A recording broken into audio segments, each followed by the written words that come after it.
রাজধানী ঢাকা ও পার্শ্ববর্তী এলাকায় অস্থায়ীভাবে বৃষ্টি ও বজ্রসহ বৃষ্টি হতে পারে বলে জানিয়েছে বাংলাদেশ আবহাওয়া অধিদপ্তর। দুপুর ১টা পর্যন্ত দেশের অভ্যন্তরীণ নদী বন্দরগুলোর জন্য জারি করা আবহাওয়ার সতর্ক বার্তায় এ তথ্য জানানো হয়েছে। সংস্থাটি বলছে, এই সময়ে ঢাকার আকাশ অস্থায়ীভাবে আংশিক মেঘলা থাকবে। পূর্বাভাস অনুযায়ী ঢাকা, ফরিদপুর, যশোর, কুষ্টিয়া, খুলনা, টাঙ্গাইল, ময়মনসিংহ এবং সিলেট অঞ্চলের ওপর দিয়ে দুপুরের মধ্যে পশ্চিম অথবা উত্তর পশ্চিম দিক থেকে ঝোড়ো হাওয়া বয়ে যাবে। একই সঙ্গে বৃষ্টি বা বজ্রবৃষ্টির সম্ভাবনাও রয়েছে।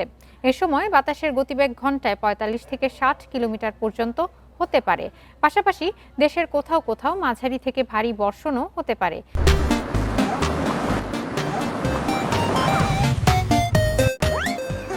এ সময় তাপপ্রবাহ কিছুটা প্রশমিত হবে, ফলে সারা দেশে দিন ও রাতের তাপমাত্রা সামান্য কমতে পারে। এছাড়া সারা দেশে ঝড় বৃষ্টি ও ভারী বর্ষণের এ প্রবণতা অব্যাহত থাকতে পারে বলে জানিয়েছে সংস্থাটি।